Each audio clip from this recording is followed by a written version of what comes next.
mulai dari Musa, Daud, Yesus sampai kepada Muhammad. Semua agama diturunkan oleh Allah, oleh Tuhan, ketika manusia sudah lalai dalam kemanusiaan dan kedamaian. Coba lihat sejarahnya. Umat Islam terutama tidak lagi melahirkan Ibnu Sina, Al-Ibri. Orang Kristen tidak lagi melahirkan Al-Ibri. Orang Islam tidak lagi melahirkan Ibnu Sina, Tabrizi, Rumi, Ibnu Khaldun, Al-Khawarizmi. Kita semakin menjauh dari tokoh-tokoh seperti ini. Yang kita lahirkan hari ini Ayman Al-Zawahiri, Osama bin Laden, Said Qutb, Muhammad Qutb, Abu Bakar Basir, Oman Abdurrahman. Ini yang kita lahirkan hari ini. Dan berbagai gerakan-gerakan yang mengatasnamakan Kristen juga banyak tampil di Amerika Selatan. Kita semakin kehilangan ilmuwan-ilmuwan. Hari ini ilmuwan yang tidak percaya Tuhan malah banyak muncul, Pak. Richard Dawkins, Sam Hitchens, Tim Harris. Ini semua adalah orang-orang yang kemudian semakin menjauh. Karena apa? Agama yang kita tampilkan selalu identik dengan kekerasan-kekerasan dan ambisi kekuasaan. Orang menjadi gerah. Di Saudi hari ini orang yang mengaku ateis mulai banyak. Ini hasil temuan, silakan googling. Karena ketika agama ditampilkan sebagai hantu-hantu yang menakutkan, orang kemudian tidak lagi hanya percaya kepada agama, bahkan kepada Tuhan pun tidak percaya.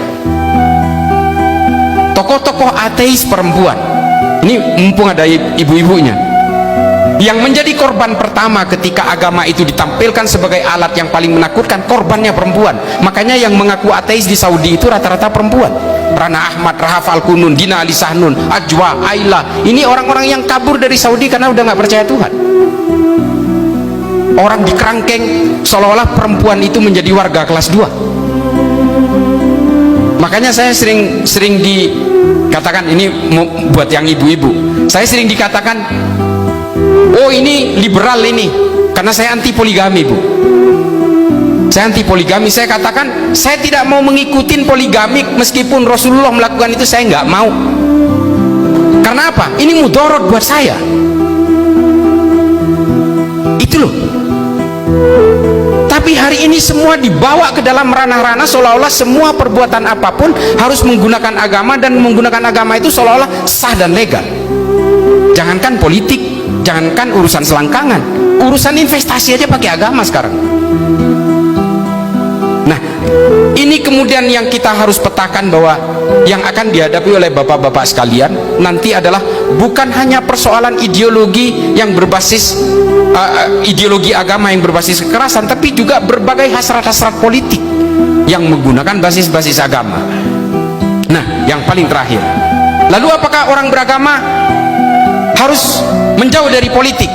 Nah, ini di dalam Islam, Imam Ghazali menulis dalam Ihya Ulumuddin mengatakan Islam dan politik itu seperti saudara kembar. Orang Islam harus berpolitik, kata Imam Ghazali. Bahkan oleh Ibnu Rus disederhanakan lagi, yang nanti akan menjadi teori Verfassungspatriotismus dari Jürgen Habermas. Dalam Tahafud at-Tahafud mengatakan, oh silahkan berpolitik, orang Kristen berpolitik, orang Hindu berpolitik, orang Islam berpolitik. Kata Imam Ghazali, supaya apa? Produk-produk politik tidak keluar dari jalur maqasidus syariah. Orang Kristen juga harus berpolitik untuk mengawal jalur-jalur supaya produk politik tidak keluar dari jalur-jalur kekristenan. Demikian juga Hindu, Buddha. Tapi kata Ibnu Rus dalam Tahafud at-Tahafud yang nanti juga akan ditulis oleh seorang pemikir Katolik dari Eropa bernama Thomas Aquinas dalam bukunya Summa Theologica, dikatakan bahwa jangan gunakan agama sebagai tunggangan kalian untuk mencapai kursi kekuasaan, karena nanti kejahatanmu juga akan menggunakan pembenaran agama. Politik agama boleh, Pak. Politik identitas boleh. Yang nggak boleh adalah politisasi identitas dan politisasi agama. Bahaya ya. Saya orang Madura, kalau saya mau nyalek pasti dapilnya Madura. Saya orang Islam, saya pasti akan mewakili entitas keislaman saya. Ini politik identitas. Tapi jangan politisasi agama dan kesukuan saya untuk menuding orang lain bahwa orang yang tidak memilih saya berarti bukan Islam. Ini bedanya. Yang paling terakhir juga adalah, tolong Bapak Ibu sekalian, karena ini calon-calon pemimpin di daerah nantinya, jangan sampai terjadi politisasi agama di masjid, Pak. Ini yang paling terakhir. Karena sejarah pergolakan semua agama selalu dimulai dari rumah ibadah. Perang 30 tahun yang dilakukan oleh orang Kristen sesama orang Kristen di Eropa juga diawali dari gereja. Perang sesama orang Hindu di India juga diawali dari berbagai kuil-kuil yang ada di sana. Islam juga selama masa Bani Umayyah selama 60 tahun kampanye politik di masjid dilakukan, saling mencaci maki, satu sama lain saling mencaci maki, hingga ada salah seorang khalifah bernama Umar bin Abdul Aziz membuat satu kesepakatan, nggak boleh lagi politisasi agama di masjid. Lalu khotib Jumat diwajibkan membaca surat An-Nahl ayat 90 di setiap akhirnya supaya orang tidak lagi mempolitisasi agama di masjid. Nah, surat An-Nahl 90 ini sering kita dengar dari khotib kalau kita Jumatan. Innallaha ya'muru bil adli wal ihsan wa ita'i dzil qurba wa yanhanil fahsya'i wal munkari wal baghi ya'idukum la'allakum tadhakkarun wa la dzikrullahi akbar. Hentikan semua ini anak manusia, saling tolong menolonglah kalian, tidak ada gunanya kalian bermusuhan. Menggunakan kata manusia dalam ayat itu. Karena apa? Karena dulu sesama Islam tapi saling caci maki Pak di dalam masjid, dan kemudian setelah keluar dari masjid mereka saling bunuh. Dan ini juga terjadi hari ini di Afghanistan, di Pakistan. Saya juga pernah berkali-kali Pak ke berbagai negara konflik ini. Mereka saling bom masjid. Kemarin Laskar At-Taiba membom masjid karena masjid itu masjidnya polisi di Pakistan.